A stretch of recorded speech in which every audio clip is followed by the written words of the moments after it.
This video is designed to help you start a fast food business. At the end of the video, you'll find a valuable gift. It's a fast food business plan that you can download, and we'll lay down for you, step by step, everything you need to know to start a successful fast food business of your own.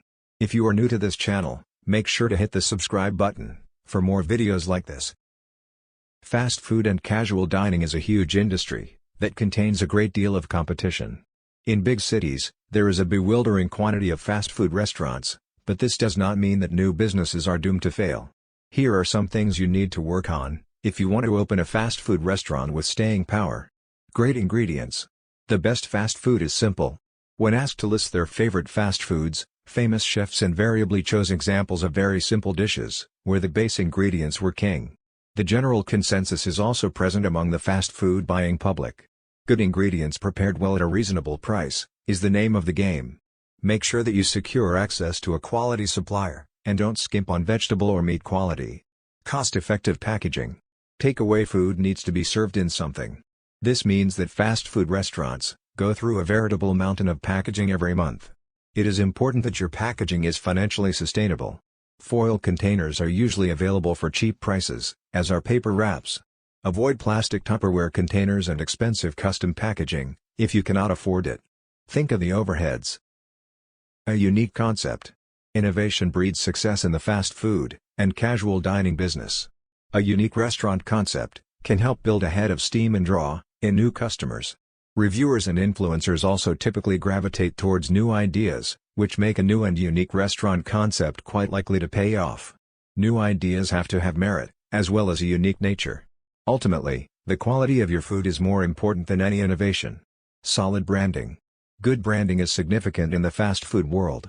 With so many options to choose from in big cities, customers need to have their attention piqued by the brand identity of your fast food restaurant, if you are to have any chance of running a sustainable business. A good location. Location counts for a great deal in the world of fast food. Fast food is an industry where convenience is king. Popular spots for fast food joints include areas frequented by customers who are out for the night, close to residential areas, and in high-density workplace areas.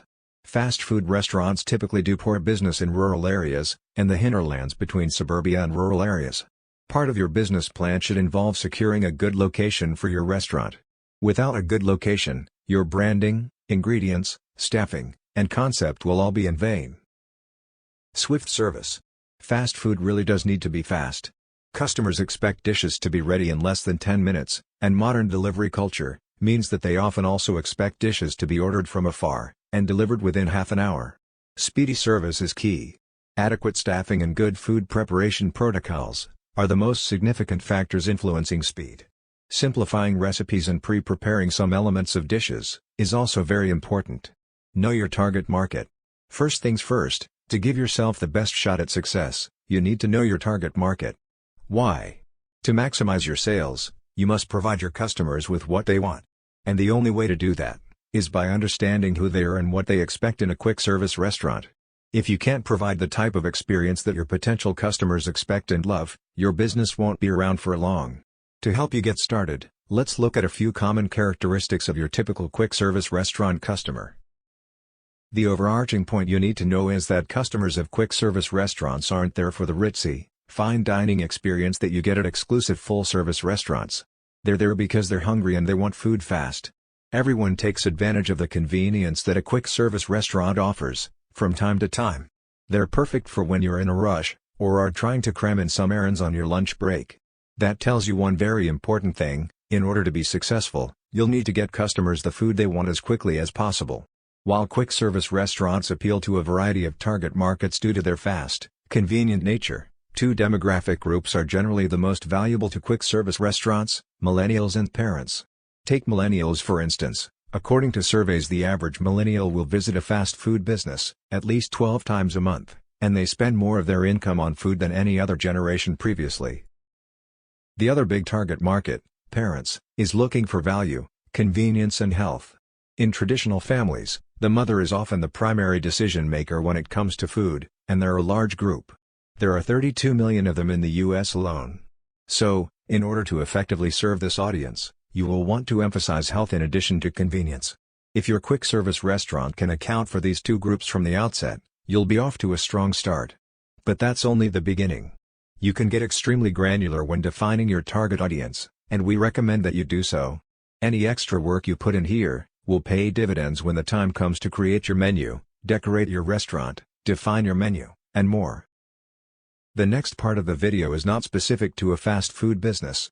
Nevertheless, this knowledge is essential for success in the fast food business, as well as in any other business. Ignore it at your own peril. Operating a successful fast food business will depend on the following 4 conventions. 1. A practical plan, with a solid foundation. 2. Dedication, and willingness to sacrifice, to reach your goal. 3. Technical skills. 4. Basic knowledge of management, finance, record keeping and market analysis. As a new owner, you will need to master these skills and techniques if your business is to be successful. Finding a niche. Small businesses range in size from a manufacturer, with many employees, and millions of dollars in equipment, to the lone window washer, with a bucket and a sponge. Obviously, the knowledge and skills required for these 2 extremes are far apart, but for success they have one thing in common. Each has found a business niche, and is filling it. The most critical problems you will face, in your early planning, will be to find your niche, and determine the feasibility of your idea.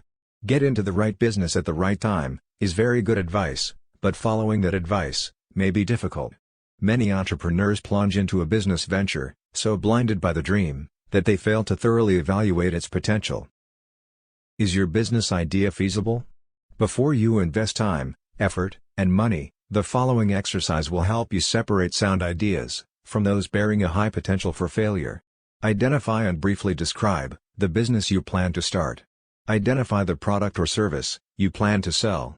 Answering yes to any of the following 3 questions means you are on the right track. A negative answer to all of them means the road ahead could be rough. 1. Does your product or service satisfy an unfilled need? 2. Will your product or service serve an existing market in which demand exceeds supply? 3.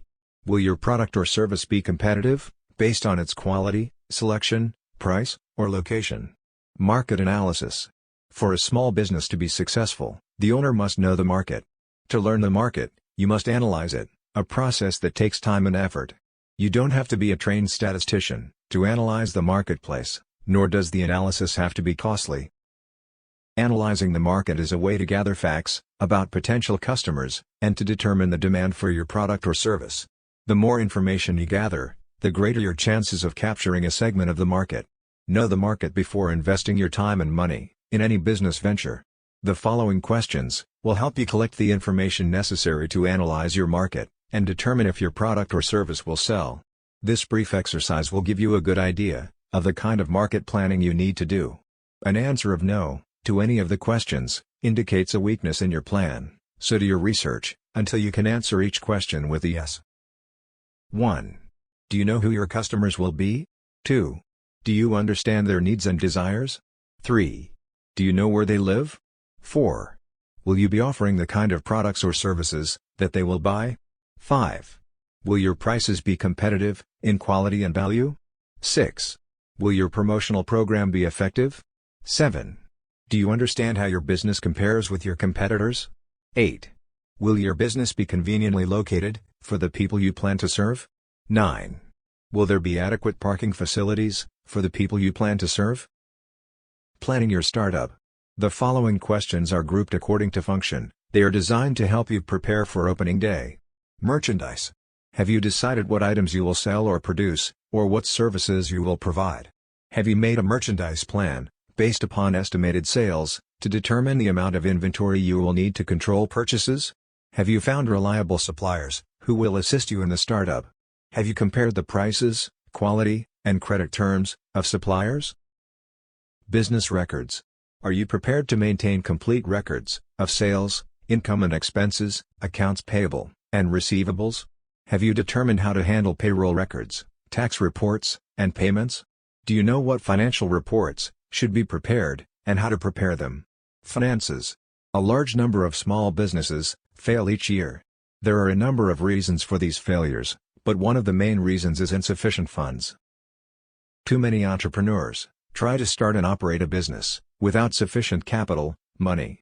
To avoid this dilemma, You can review your situation by analyzing the following 3 questions. 1. How much money do you have? 2. How much money will you need to start your business? 3. How much money will you need to stay in business? In order to answer the second question, how much money will you need to start your business? You need to prepare an estimate of all your startup costs. Here is a list of items you may need to take into account. Note that this list is for a retail business. Items will vary for service, construction, manufacturing or online firms. Decorating and remodeling, fixtures and equipment, installing fixtures and equipment, services and supplies, beginning inventory cost, legal, professional fees, licenses and permits, telephone utility deposits, insurance, signs, advertising for opening, unanticipated expenses. Now, the answer to the third question, how much money will you need to stay in business? Must be divided into 2 parts, immediate costs, and future costs. From the moment the door to your new business opens, a certain amount of income may come in. However, this income should not be projected in your operating expenses. You will need enough money available to cover costs for at least the first 3 months of operation. The following list will help you project your operating expenses on a monthly basis.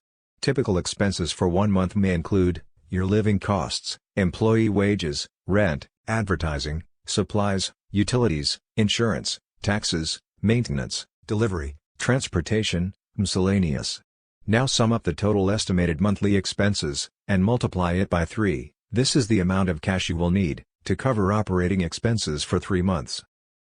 Deposit this amount in a savings account before opening your business. Use it only for those purposes listed in the above list, because this money will ensure that you will be able to continue in business during the crucial early stages. By adding the total startup costs to the total expenses for 3 months, you can learn what the estimated costs will be to start and operate your business for 3 months. By subtracting the totals of the lists from the cash available, you can determine the amount of additional financing you may need, if any. Now you will need to estimate your operating expenses for the first year after startup. The first step in determining your annual expenses is to estimate your sales volume, month by month. Next, determine the cost of sales. You may want to use a spreadsheet to do this.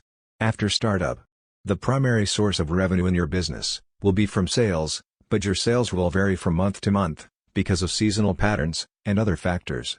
It is important to determine if your monthly sales will produce enough income to pay each month's bills. An estimated cash flow projection will show if the monthly cash balance is going to be subject to such factors as the following: failure to recognize seasonal trends, excessive cash taken from the business for living expenses, too rapid expansion, and slow collection of accounts if credit is extended to customers. Conclusion: if you have carefully answered all the questions in this video, you have seriously thought about your goal. However, there may be some things you may feel you need to know more about. Owning and running a fast food business is a continuous learning process.